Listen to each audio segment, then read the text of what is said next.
those joining us virtually via Zoom. To the Filipino people, good afternoon. I speak before you today on a matter of personal and collective privilege. Mr. Speaker, nais ko pong gamitin ang pribilehiyong ito upang pagtuunang pansin ang Department Circular Number DC 2019001 of the Department of Energy prescribing the omnibus guidelines on enhancing off-grid power development and operation. We in the power block, together with party list Pilrica, Rico Muda, and ako padayon Pilipino, representing the 121 strong electric cooperatives and 14 million member consumer owners have strong contentions with this particular Department of Energy circular. Mr. Speaker, this circular dated January 25, 2019 violates the provisions of Section 70 of Republic Act 9136, otherwise known as the Electric Power Industry Reform Act of 2001 and its corresponding implementing rules and regulations.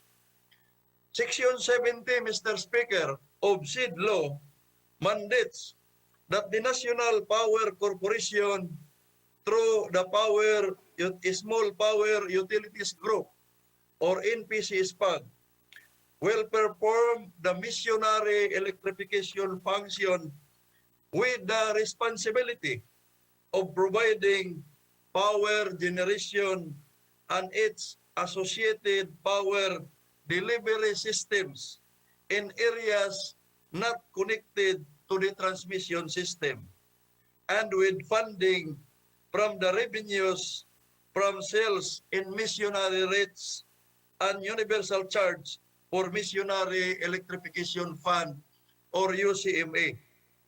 On the other hand, Mr. Speaker, the DOE circular mandates for the cessation of UCMA subsidy in the NPC-SPAG areas.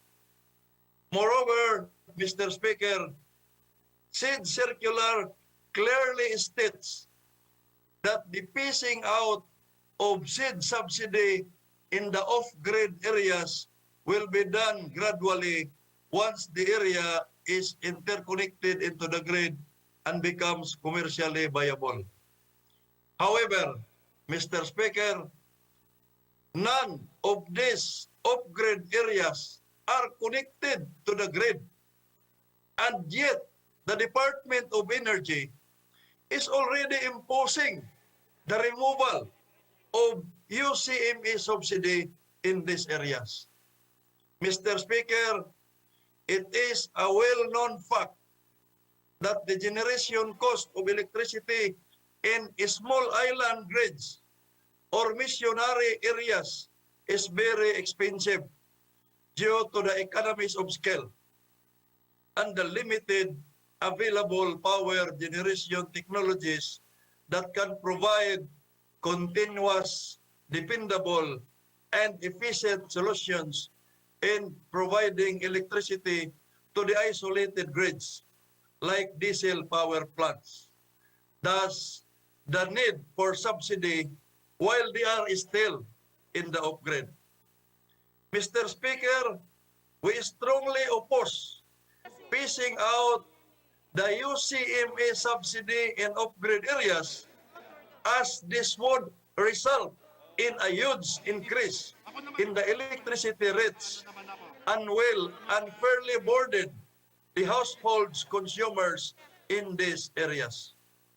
Mr. Speaker, if this happens, the member consumer owners would be paying the true cost of generation rate at an average rate of about 21 pesos and 66 centavos per kilowatt hour compared to the present setup where the electricity end users are only charged with a subsidized approved generation rate of 5 pesos and 64 centavos per kilowatt hour because of the UCME subsidy under the IPIRA law. Mr. Speaker, IPIRA was enacted to ensure the quality, reliability, security, and affordability of the supply of electric power throughout the country, including the off-grid areas. Because the people living there, Mr. Speaker, are also like us Filipinos. They are also Filipinos. I would like to reiterate, Mr. Speaker. However, this circular is contrary to the ideals and the intent of that particular provision of Republic Act 9136.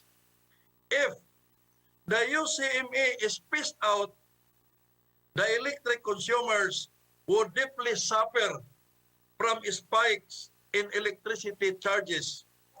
With the pandemic and recent typhoons we have encountered, Mr. Speaker, most of our consumers in those areas who are still recovering from these adversities we face this year.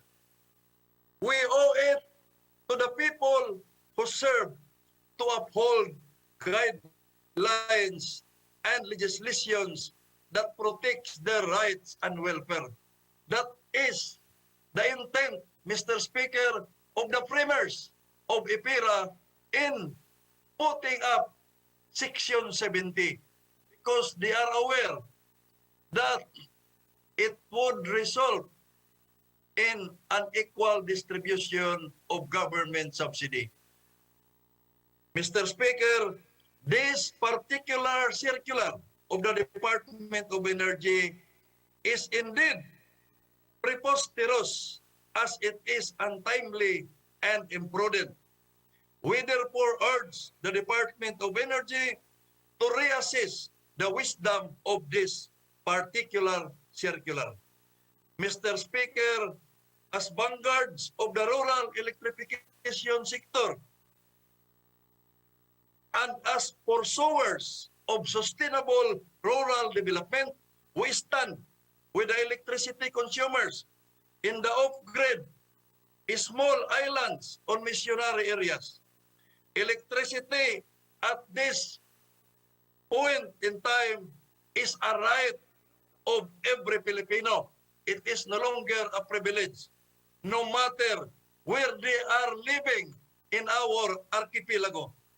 With that said, Mr. Speaker, this representation together with Pilrica Representative Presley De Jesus, ako padayon Filipino Representative Adrian Ibcas, and Recoboda Party List Representative Godofredo Goya would like to call on the honorable members of this chamber to be gatekeepers of the most pressing needs of the energy sector, particularly those who are living in the island grid, because a substantial number of the members of House of Representatives are residing in those areas, and the people we are mentioning that will suffer the removal of the subsidy, Mr. Speaker, are their constituents of most of the members of the 18th Congress who are representing the provinces in the isolated grid. We must protect our constituents from the projected and unnecessary electricity rate spike resulting from this imprudent DOE circular. In this note, I wish to end my privileged speech, Mr. Speaker, with confidence that we are in solidarity in our promise of public service when we run public office. Thank you very much and God bless everyone. Manatili po sana tayong ligtas lahat, Mr. Speaker. Magandang hapon po sa ating lahat.